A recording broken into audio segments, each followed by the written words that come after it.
Bonjour à toutes, bonjour à tous. Donc ce matin, un petit tour rapide pour vous montrer ce que j'ai fait dans la serre. Donc cette année, euh, j'ai décidé de faire petit, mais de bien m'en occuper, contrairement à l'année dernière. Donc voilà, j'ai mis rhubarbe, des petits, oui je disais des choux brocolis, un peu de choux. Là il y a les épinards de l'année dernière qui commencent à lever. On a fait des récoltes, des petites aubergines. Melons ici, j'ai mis deux melons dans la serre, voilà. De l'autre côté, il y a encore des choux, voilà. Des petites salades. j'ai mis du, j'ai mis du persil, de la menthe aussi là, et puis là, des petits pieds de tomates. J'ai essayé de faire petit cette année, petit petit. J'ai mis le paquet déjà sur les greffes d'arbres avec l'association La Samar là, qui fait de la formation sur la taille. Et puis il y a pas mal, j'ai mis pas mal de petits pommiers, voilà. Des petits pommiers que eux-mêmes avaient greffés, que j'avais acheté à l'époque avant de faire la formation, une dizaine d'euros le sion. Là, c'est mes essais de greffe. Donc là, c'est du cerisier, le porte-greffe, et puis j'ai essayé de greffer de la mirabelle. Mais là, cette greffe-là n'a pas prise. Voilà, on voit que c'est le porte-greffe qui a donné cette année. Bon, c'est comme ça. Ici, c'est pareil.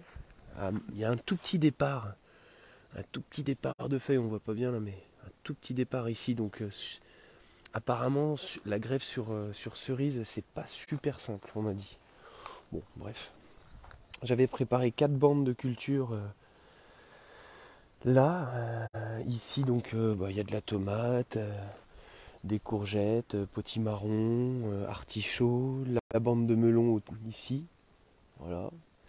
Là, il y a un peu de salade avec encore des aubergines et puis quelques tomates là pour finir ce que j'avais, des choux encore, des choux lisses. Là, toute la bande de tomates là. Donc bien sûr, cette année, on a planté en famille. Et on essaie de suivre ça aussi en famille au niveau de l'arrosage. On a du vent très très fort là, comme beaucoup de personnes en France là. Un vent très sec. Bon, le mirabelle que j'avais planté l'année dernière, il est plutôt en forme. Encore un petit pommier là, ici. Hop. Alors, on a des attaques de chenilles. Alors j'essaie d'enlever les les petites boules de chenilles. Voilà, donc là, potimarron, il doit y avoir encore des courgettes. De l'autre côté, il y avait des courgettes aussi. Voilà, donc très très humble cette année. Petit potager. Par contre, voilà, bon, j'ai fait un peu de taille pour pouvoir circuler avec la débroussailleuse. Et là, ça j'adore, tous les ans elles reviennent. Des orchidées pyramidales, elles sont magnifiques, j'adore. J'adore, j'adore. J'ai aussi l'orchidée bouc, mais que j'arrive moins à voir quand je passe la débroussailleuse, donc malheureusement j'en ai sarclé quelques-unes. Mais bon, ouais, tout ce que je peux conserver, en fait, j'essaye de le faire. Il y en a partout, hein, cette année, je suis content. Elles reviennent, bien sûr, d'année en année. Voilà. Il y a des couleurs différentes. Ouais, donc je me suis fait des petits accès. Des petits accès. Voilà, donc ça c'était les petits sions que j'ai plantés aussi il y a un an déjà. C'était l'année dernière ça. Donc celui-là il est bien reparti aussi. Pareil, il faut les suivre, il faut les arroser quand même à cette période-là. L'association m'a dit que voilà, il faut vraiment. Voilà, faut pas qu'il y ait 15 jours sans flotte. On voit celui-là, il est bien attaqué par les chenilles, hein. Ouais, des petites chenilles noires et grises, toutes petites, qui font des petits cocons de soie et tout. Moi je pense que voilà, tout le monde en a chez un peu partout, hein. Là un autre que j'ai planté. Voilà, ça aussi, ça c'était je les ai achetés cette année et plantés, donc replantés cette année. Ils ont été greffés au cours de l'hiver dernier. Et puis là, donc ça c'est la greffe que j'ai réalisée la dernière fois que je vous avais montré. Donc, entre-temps, ça avait repoussé, ça a repris. Puis je sais pas, là ça a un peu séché on dirait. Alors est-ce qu'il manque d'eau? Bon, j'ai arrosé la dernière fois, j'espère. Bon, je sais que le porte-greffe il est vivace parce que ça c'est le coin là qui repousse. Voilà. Et là c'est la poire, j'ai greffé la poire dessus. Donc normalement ça devrait le faire, je pense.